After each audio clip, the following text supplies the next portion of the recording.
Good morning class. ધોરણ 12 વિષય રસાયણ વિજ્ઞાન ચેપ્ટર 8 ડી અને એફ વિભાગના તત્વો. હવે ગયા લેક્ચરની અંદર આપણે જે 17મા સમૂહના ભૌતિક ગુણધર્મોનો અભ્યાસ એટલે કે ડી વિભાગના જે તત્વો હતા, ડી વિભાગના તત્વોની અંદર 3D 4D 5D અને 6D સિરીઝના જે તત્વો છે તેનો ભૌતિક અને રાસાયણિક ગુણધર્મોનો આપણે અભ્યાસ કર્યો. બરાબર. હવે આ લેક્ચરની અંદર આપણે તેના સંયોજનો એટલે કે પોટેશિયમ પરમેંગનેટ તેના વિશેનો અભ્યાસ કરવાનો છે. હવે આ લેક્ચર આ ચેપ્ટરનો છેલ્લો લેક્ચર હશે, કેમ કે હવે પછીના જેટલા પણ ટોપિક છે જેમ કે આંતર સંક્રાંતિ તત્વો, તો તે 70% સિલેબસને અનુલક્ષીને પરીક્ષામાં પૂછાવાના નથી. એટલા માટે તો હવે આપણે આજનો જે ટોપિક છે પોટેશિયમ પરમેંગનેટ KMnO4 કે જેમાં ખાસ કરીને મેંગેનેટ આયન MnO4- છે તેના વિશેની માહિતી આપણે મેળવવાની છે. હવે આ વર્ષ તો આપણું 0 વર્ષ થયું, કેમ કે તમે કોઈ સ્કૂલ આવ્યા નથી. નકર 12 સાયન્સના જે પ્રેક્ટિકલ હોય છે એની અંદર જે રેડોક્સ પ્રક્રિયા, જેને આપણે ટાઇટ્રેશન કહીએ છીએ, કદ માપક પૃથ્થકરણ, તે પ્રક્રિયાની અંદર રેડોક્સ પ્રક્રિયાની અંદર પોટેશિયમ પરમેંગનેટનો ઉપયોગ થાય છે ઓક્સિડેશન અને રિડક્શન પ્રક્રિયા તરીકે. તે પ્રબળ રિડક્શન કરતા છે. બરાબર. તો કદ માપક પૃથ્થકરણ છે લેબોરેટરીમાં આપણે જેને ટાઇટ્રેશન પણ કહેવામાં આવે છે, તો આ પ્રકારના પ્રયોગની અંદર આપણે પોટેશિયમ પરમેંગનેટનો ઉપયોગ કરીએ છીએ. બરાબર. રિડક્શન કરતા તરીકે. તો હવે સૌપ્રથમ એની જે બનાવટ છે તે જોઈએ. તો પોટેશિયમ પરમેંગનેટનું સૂત્ર છે KMnO4, જેમાં ખાસ કરીને MnO4- મેંગેનેટ આયન અને K+ એટલે પોટેશિયમ, તેનો અભ્યાસ કરવાનો છે. બરાબર. તો સૌપ્રથમ એની બનાવટની અંદર MnO2 મેંગેનીઝ ડાયોક્સાઇડ ને આલ્કલી ધાતુ હાઇડ્રોક્સાઇડ સાથે આલ્કલી ધાતુ કે જેની અંદર પ્રથમ સમૂહના જે તત્વો આવે સોડિયમ, પોટેશિયમ, લિથિયમ, ફ્રાન્સિયમ, એને કહેવાય આલ્કલી ધાતુ. બરાબર. S વિભાગમાંના તત્વો અથવા તો ગ્રુપ નંબર 1. હવે ગ્રુપ નંબર 1 ના જે આલ્કલી ધાતુ તત્વો છે એના હાઇડ્રોક્સાઇડ, જેમ કે તમને અહીંયા પોટેશિયમ કીધેલું છે, તો પોટેશિયમ પ્રથમ સમૂહનો તત્વ છે. પોટેશિયમ ના લેવું તો એની જગ્યાએ તમે Na સોડિયમ હાઇડ્રોક્સાઇડ પણ લઈ શકો. એટલે હાઇડ્રોક્સાઇડ કીધું છે એટલે KOH અથવા NaOH. સમજાઈ ગયું? એટલે MnO2 ને આલ્કલી ધાતુ હાઇડ્રોક્સાઇડ અને પોટેશિયમ નાઇટ્રેટ KNO3 સાથે સંકલિત પ્રક્રિયા કરીને KMnO4 બનાવવામાં આવે છે. બરાબર. તો આ એક જાતની ઓક્સિડેશન પ્રક્રિયા છે કે જે ઓક્સિજનની હાજરીમાં થાય છે, કે જેની અંદર ઓક્સિજન ઉમેરાય છે. સંકલિત પ્રક્રિયા એટલે એક જાતની ઓક્સિડેશન પ્રક્રિયા. બરાબર. તે ઘેરા લીલા રંગનો પોટેશિયમ મેંગેનેટ આયન K2MnO4 એટલે પોટેશિયમ મેંગેનેટ અને KMnO4 આવે એને કહેવાય પોટેશિયમ પરમેંગનેટ. આ બે વચ્ચેનો ડિફરન્સ યાદ રાખજો, કેમ કે અહીંયા MnO4 હશે એની 2 માઈનસ હશે, કેમ કે ત્યાં પોઝિટિવ આયન કેટલા છે? 2. એટલે K2MnO4 પોટેશિયમ મેંગેનેટ બનાવે છે, જે તટસ્થ અથવા એસિડિક દ્રાવણમાં વિષમીકરણ પામીને પરમેંગનેટ બનાવે છે. બરાબર. તો ધ્યાનમાં રાખજો કે સૌપ્રથમ MnO2 ની આલ્કલી ધાતુ હાઇડ્રોક્સાઇડ એટલે કે પોટેશિયમ હાઇડ્રોક્સાઇડ અથવા તો સોડિયમ હાઇડ્રોક્સાઇડ સાથે KNO3 પોટેશિયમ નાઇટ્રેટની હાજરીમાં સંકલિત એટલે કે ઓક્સિડેશન પ્રક્રિયા, કે ઓક્સિજનને પણ તમારે સાથે લેવાનો છે, ઓક્સિડેશન પ્રક્રિયા કરવામાં આવે તો સૌપ્રથમ પોટેશિયમ મેંગેનેટ K2MnO4 બનાવે છે. ત્યારબાદ તેનું બેઝિક દ્રાવણમાં તટસ્થ અથવા એસિડિક દ્રાવણમાં તેનું વિષમીકરણ કરે. કહેવાનો મીનિંગ કે પોટેશિયમ મેંગેનેટ K2MnO4 એકવાર બની જાય પછી એસિડિક દ્રાવણ સાથે તેની પ્રક્રિયા કરી એસિડ અંદર ઉમેરી અને પોટેશિયમ મેંગેનેટમાંથી પોટેશિયમ પરમેંગેનેટ એટલે કે KMnO4 બનાવી શકાય છે. આ થઈ ગઈ એની બેઝિક પ્રિપેરેશન. જો તમે જોઈ શકો છો 2 મોલ MnO2 મેંગેનીઝ ડાયોક્સાઇડની પ્રક્રિયા 4 મોલ KOH સાથે O2 ની હાજરીમાં અહીંયા ઉદ્દીપક તરીકે KNO3 હાજર હશે. બરાબર? તો KNO3 સાથે ઓક્સિડેશન પ્રક્રિયા કરવાની છે એટલે સૌપ્રથમ બનાવશે પોટેશિયમ મેંગેનેટ કે જેને K2MnO4 અને એક વસ્તુ ધ્યાનમાં રાખજો કે અહીંયા મેંગેનેટ શું કામ કહેવાય કેમ કે અહીંયા જે આયન હશે એનો ઓક્સિડેશન -2 હશે જ્યારે આપણે મેળવવાનો શું છે MnO4 આને કહેવાય પરમેંગેનેટ અને આને કહેવાય મેંગેનેટ. બરોબર? એટલે હજી આપણને પરમેંગેનેટ મળ્યું અને 2 મોલ H2O ના મળ્યા. હવે આજે પરમેંગેનેટ K2MnO4 મળ્યું એની એસિડ સાથેની પ્રક્રિયાથી પરમેંગેનેટમાંથી એક ઇલેક્ટ્રોન દૂર થઈ અને આપણને જે મેંગેનેટ આયન છે 2MnO4 plus manganese dioxide plus 2H2O છે તે પ્રાપ્ત થાય છે. બે તબક્કામાં થતી પ્રક્રિયા છે. પહેલા તબક્કામાં પરમેંગેનેટ મળે અને પરમેંગેનેટની તટસ્થ અથવા તો એસિડિક દ્રાવણ સાથે પ્રક્રિયા કરી અને મેંગેનેટ બનાવી શકાય છે. બરાબર? હવે કોમર્શિયલી એટલે કે વ્યાપારિક ધોરણે જો MnO2 નું હવે વ્યાપારિક ધોરણે તમારે મેંગેનેટ પોટેશિયમ પરમેંગેનેટ નું જો તમારે પ્રોડક્શન કરવું હોય તો તેના માટે આ પદ્ધતિનો ઉપયોગ કરવામાં આવે છે. વ્યાપારિક સ્તરે મેંગેનીઝ ડાયોક્સાઇડ નું આલ્કલાઇન માધ્યમમાં ઓક્સિડેશન કરનારી સંકલન પ્રક્રિયા કરી ઓક્સિડેશન એટલે સંકલન પ્રક્રિયા એટલે ઓક્સિડેશન પ્રક્રિયા પણ કયા માધ્યમમાં આલ્કલાઇન એટલે કે બેઝિક માધ્યમમાં તેનું વિદ્યુત વિભાજન કરી અને ઓક્સિડેશન દ્વારા જે મેંગેનેટ આયન છે પરમેંગેનેટ આયન તે બનાવવામાં આવે છે. તમે મેંગેનીઝ ડાયોક્સાઇડ છે એનું KOH પોટેશિયમ હાઇડ્રોક્સાઇડ સાથે ઓક્સિજનની હાજરીમાં જો કરવામાં આવે અથવા તો KNO3 એટલે કે પોટેશિયમ નાઇટ્રેટ સાથે ઓક્સિડેશન પ્રક્રિયા કરવામાં આવે તો મેંગેનીઝ ડાયોક્સાઇડ ની અંદર ઓક્સિજનનો એક અણુ ઉમેરાય અને પોતે મેંગેનેટ આયન એટલે કે MnO4- માં પરિવર્તિત થઈ જાય આ વસ્તુ K2MnO4-2. બરાબર? હવે ફરી પાછી તેની વિદ્યુત વિભાજન પ્રક્રિયા આલ્કલાઇન માધ્યમમાં કરવાની છે. MnO4-2 કે જે મેંગેનેટ આયન છે એને તમારે પરમેંગેનેટમાં ફેરવવા માટે આલ્કલાઇન એટલે કે બેઝિક માધ્યમમાં એનું વિદ્યુત વિભાજન કરવાનું છે. બેઝિક માધ્યમમાં વિદ્યુત વિભાજન કરશો એટલે ઓક્સિડેશન પ્રક્રિયા થઈ અને મેંગેનેટ આયન છે તે પરમેંગેનેટમાં પરિવર્તિત થઈ જશે MnO4 કે જે પરમેંગેનેટ આયન છે અને આ વસ્તુ છે તે મેંગેનેટ આયન છે. બે વચ્ચેનો ડિફરન્સ ખાસ યાદ રાખજો કે MnO4-2 આવે એને કહેવાય મેંગેનેટ આયન અને MnO4- ખાલી આવે તો એને કહેવાય પરમેંગેનેટ આયન. પ્રયોગશાળામાં મેંગેનીઝ Mn+2 અહીંયા આજે રોમન નંબર દર્શાવે છે એનો ઓક્સિડેશન નંબર દર્શાવે છે એટલે મેંગેનીઝ આયનના ક્ષાર પર ઓક્સો ડાઇસલ્ફેટ દ્વારા પરમેંગેનેટના ઓક્સિડેશન પામે છે. આ ત્રીજી પદ્ધતિ થઈ ગઈ કે જે આપણે લેબોરેટરીની અંદર બનાવી શકીએ છીએ કે જેની અંદર Mn+2 react with oxo disulfate in the presence of H2O. બરાબર? ઓક્સો ડાઇસલ્ફેટ ની પાણી સાથેની પ્રક્રિયાથી પણ આપણે જે પરમેંગેનેટ આયન છે તે લેબોરેટરીની અંદર બનાવી શકીએ છીએ. તો હવે આપણે તેના જે ભૌતિક ગુણધર્મ છે તેનો અભ્યાસ કરવાનો છે. તો આ ત્રણ પદ્ધતિ દ્વારા આપણે જે MnO4- કે જેને આપણે મેંગેનેટ પરમેંગેનેટ આયન કહે છે તે બનાવી શકીએ છીએ. ભૌતિક ગુણધર્મોમાં પોટેશિયમ પરમેંગેનેટ ઘેરા જાંબુડી રંગના સ્ફટિકો બનાવે છે કે જે KClO4 સાથે સમબંધારણીય હોય છે. આ ક્ષાર પાણીમાં વધુ દ્રાવ્ય નથી પરંતુ તેને 513 કેલ્વિન તાપમાને ગરમ કરવામાં આવે તો તે વિઘટન પામે છે. સૌપ્રથમ તો તેનો ભૌતિક સ્થિતિ કેવી છે? ઘેરા જાંબુડિયા રંગનો.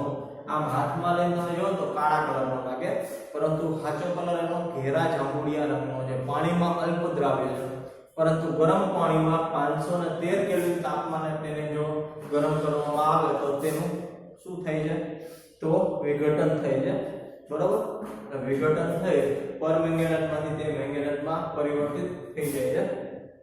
હવે તેના બે ભૌતિક ગુણધર્મો ધ્યાનમાં રાખજો. સમચતુષ્ફલકીય બંધારણની અંદર જે મેંગેનેટ આયન છે MnO4 2 અને સમચતુષ્ફલકીય બંધારણની અંદર જે પરમેંગેનેટ આયન છે MnO4 આ બેયનું બંધારણ પરીક્ષામાં અવારનવાર પૂછાય છે, તો એકવાર એનું બંધારણ જોઈ લો. આ છે સમચતુષ્ફલકીય મેંગેનેટ આયન, જેને આપણે કહીએ છીએ MnO4 2. તમે જોઈ શકો છો કે Mn સાથે બે ઓક્સિજન છે ડબલ બોન્ડ સાથે, અને બે ઓક્સિજન છે તે સિંગલ બોન્ડ સાથે જોડાયેલા છે. અને આ છે સમચતુષ્ફલકીય પરમેંગેનેટ આયન, જેને આપણે MnO4 બરાબર પરમેંગેનેટ આયન કે જે જાંબુડિયા રંગનો છે, અને તેની સાથે Mn છે ઓક્સિજન સાથે 3 ડબલ બોન્ડ થી અને એક સિંગલ બોન્ડ થી જોડાયેલો છે. સમચતુષ્ફલકીય બંધારણ છે એ મિથેન નું જે બંધારણ છે એના જેવું જ હોય છે. બરાબર? એટલે આ વસ્તુ યાદ રાખજો, તમને કામ આવશે. હવે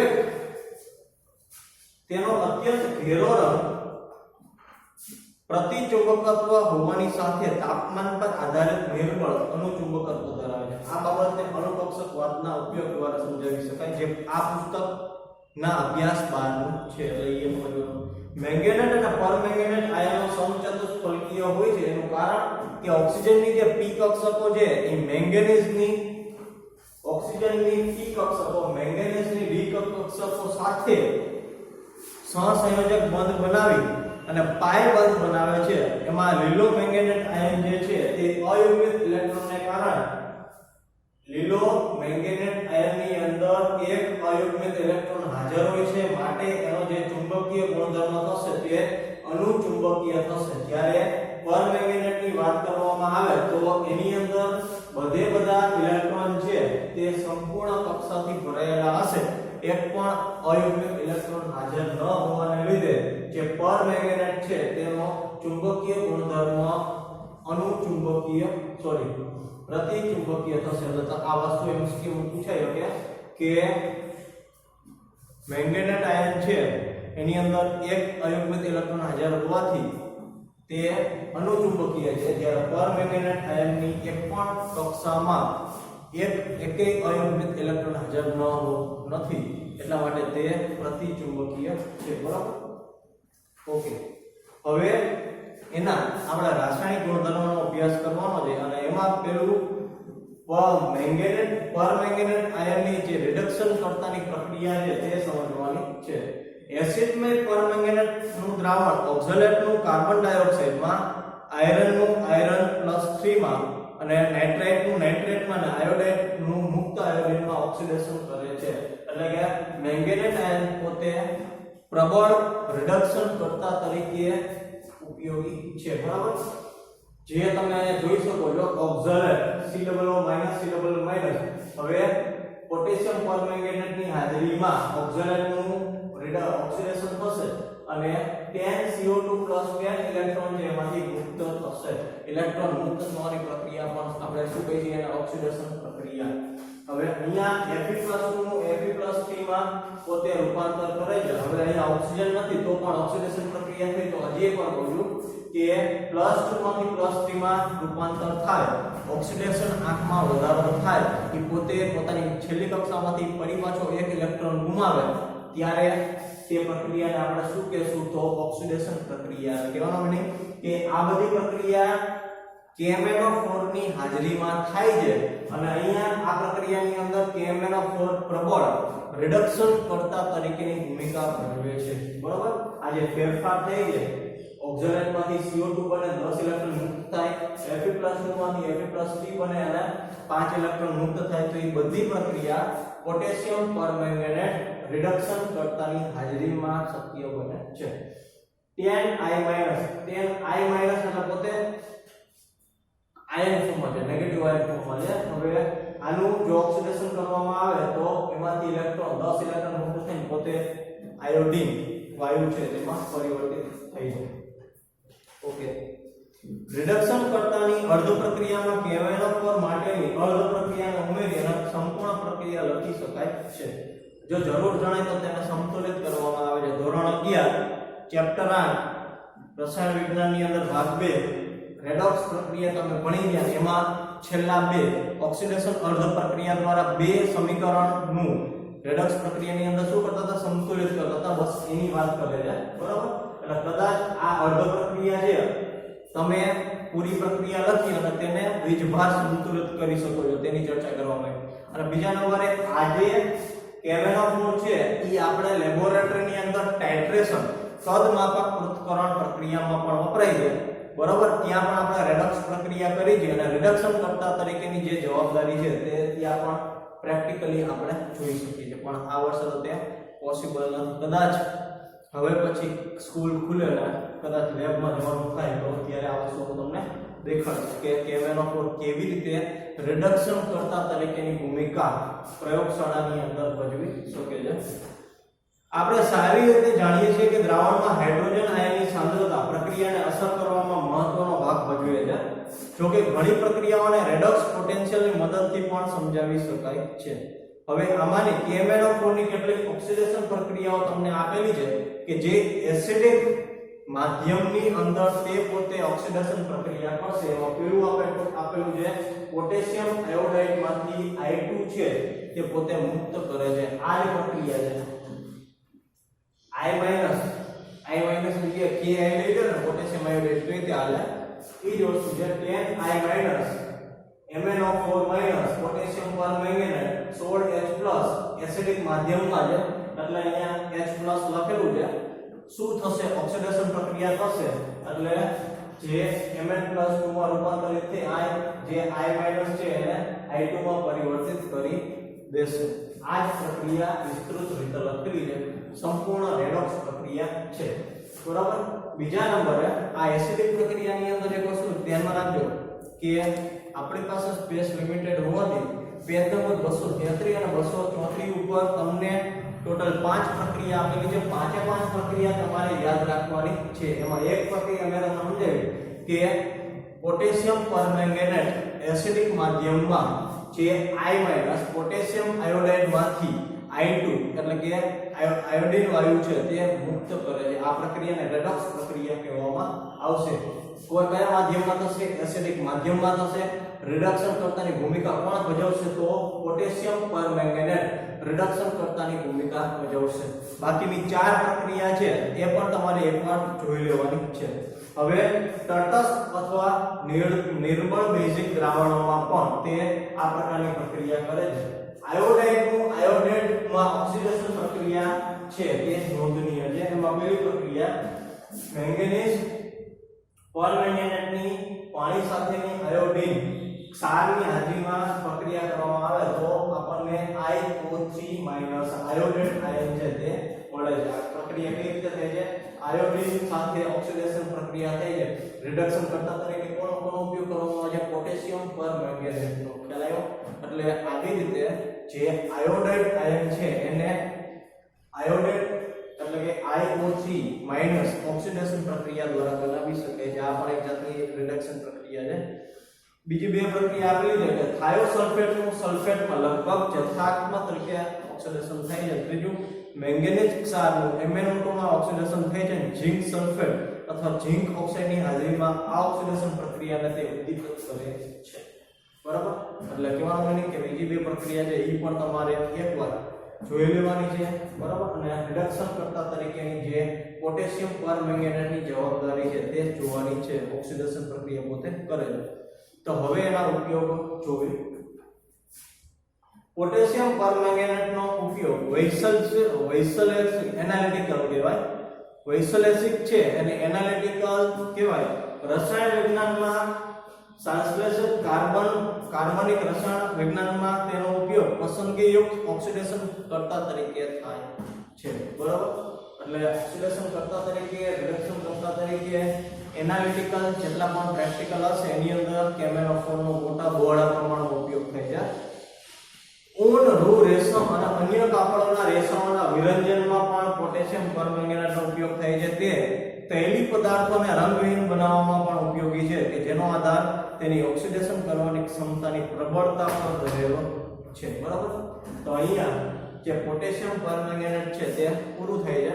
હવે પછીના લેક્ચરમાં આપણે ચેપ્ટર 9 જોશું।